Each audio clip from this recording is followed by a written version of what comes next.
ونصلی علی رسول الکریم اما بعد۔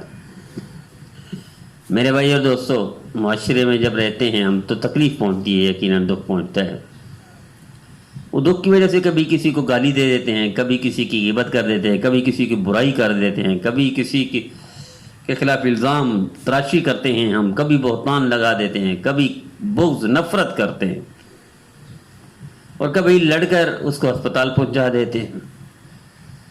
یہ مختلف طبیعتوں کی وجہ سے مختلف حالات واقعات پیش آتے ہیں۔ میرے عزیزو، سنیے کہ آپ اگر کسی بندے کو ذلیل کرتے ہیں، تکلیف دیتے ہیں، دکھ دیتے ہیں، درد دیتے ہیں، تو کیا اللہ بھول جاتا ہے اس کو؟ کیا اللہ کو خبر نہیں ہوتی؟ نہیں، خبر ہوتی ہے۔ اللہ نہیں بھولتا۔ ما کان ربک نسیا، تیرا رب نہیں بھولتا، ہم بھول جاتے ہیں، اللہ نہیں بھولتا۔ میرے عزیزو، نبی کریم صلی اللہ تعالی علیہ وسلم نے ارشاد فرمایا کہ میں نے جہنم میں ایک عورت کو جلتے ہوئے دیکھا۔ یا رسول اللہ، کیا جرم تھا، کیوں جلتے ہوئے دیکھا؟ تو حضور صلی اللہ علیہ وسلم نے ارشاد فرمایا اس عورت کے جلنے کی صرف ایک وجہ تھی، اس کی جہنم میں جانے کی ایک وجہ تھی، اس نے بلی کو باندھ دیا، نہ بلی کو خوراک دی، کھانا دیا، نہ پینا دیا، نہ دودھ دیا، نہ کچھ کھانے پینے کی چیز دی، نہ اس کو کھلا چھوڑا کہ خود جائے کھائے پیے اور اپنی زندگی کو بچائے۔ اس نے باندھ کے رکھا، بلی بھوک کی وجہ سے تڑپ تڑپ کر مر گئی۔ اللہ نے اس بلی کو تکلیف دینے، تڑپ تڑپ کر مارنے کی بنا پر اللہ نے اس کی زندگی بھر کے اعمال یا کوئی نیکیاں بھی ہوں گی تو ختم کر کے جہنم میں ڈال دیا، اور میں نے اس عورت کو جلتے ہوئے دیکھا ہے۔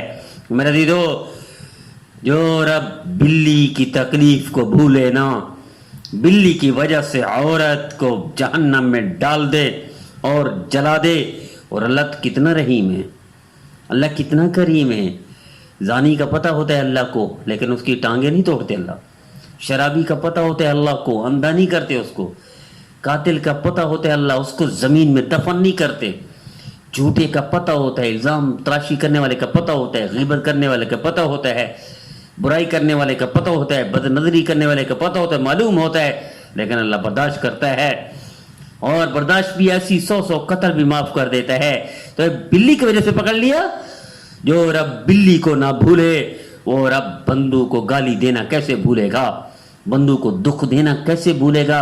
بندو کو تکلیف دینا کیسے بھولے گا؟ بندو کی غیبت کرنے کو کیسے بھولے گا؟ بندو کے ساتھ نفرت کرنے کو کیسے بھولے گا؟ میرے عزیزو، توبہ کر لیجئے اس سے پہلے کہ موت آ جائے اور تمہیں جہنم میں پہنچا دے یہ عمل، اور قبر میں اتار دے بغیر توبہ کے یہ عمل۔ توبہ کر لیجئے، اللہ کی طرف رجوع کر لیجئے، لوگوں کو تکلیف دینا چھوڑ دیجئے، غیبت کرنا بند کر دیجئے۔ کیا خبر، کوئی ایک برائی جو بندو سے کی ہو، تیرا رب تو بلی کو نہیں بھولتا، اس کی وجہ سے اٹھا کے پٹخ مارتا ہے جہنم میں، تو تیرا بندو کو بندے تکلیف دے کیسے بھولے گا؟ بندے کی بندے غیبت کریں کیسے بھولے گا؟ بندے کو بندہ گالی دے کیسے بھولے گا؟ اور نفرت کو کیسے بھولے گا؟ تیرا رب اتنا کریم ہے، اتنا کریم ہے، اتنا کریم ہے، زندگی بھر کے نہیں، 400 سال کے گناہ ایک روٹی کے ٹکڑے دینے پر معاف کر دیتا ہے، 1000 سال کے گناہ ایک بخار کے آنے کی وجہ سے معاف کر دیتا ہے۔ اور میرے عزیزو، وہ رب کیسے نہیں معاف کرے گا جس کا بندہ اس کے بندو کو دکھ نہ دے، تکلیف نہ دے، آسانیاں پہنچائے، راحت پہنچائے، اور ان کی خدمت کرے۔ اس لیے نبی کریم صلی اللہ علیہ وسلم کا فرمان سن لیں کہ اپنا اعتکاف قبول ہو یا نہیں ہو، حضور صلی اللہ علیہ وسلم ارشاد فرماتے ہیں کہ میری مسجد میں 3 اعتکاف سے بہتر یہ ہے کوئی بندہ کسی بندے کی ضرورت پوری کر دے۔ حضرت ابن عباس رضی اللہ تعالیٰ عنہ اعتکاف میں بیٹھے ہوئے تھے، پھر کسی بندے کے ساتھ جا رہے تھے، کہیں صحابی نے دیکھا یہ تو اعتکاف میں بیٹھے ہوئے تھے، انہوں نے پوچھا آپ تو اعتکاف میں بیٹھے ہوئے تھے؟ تو فرمایا ہاں، مجھے میرے نبی کا فرمان یاد تھا، اس کی ضرورت پوری کرنے کے لیے اس لیے باہر نکلا ہوں۔ میرے عزیزو، آئیے آج سے عادت بنا لیجئے، آج سے اس کی مشق کیجیے، پریکٹس کیجیے، لوگوں کے ساتھ بھلائی کیجیے، آسانی کیجیے، راحت پہنچائیے اپنی طور پر جتنا بھی پہنچا سکتے ہیں۔ اللہ آپ کو دنیا میں بھی اجر دے، اللہ آپ کو آخرت میں بھی بدلہ دے، اللہ آپ کی دونوں جہانوں کی کامیابی عطا فرمائے۔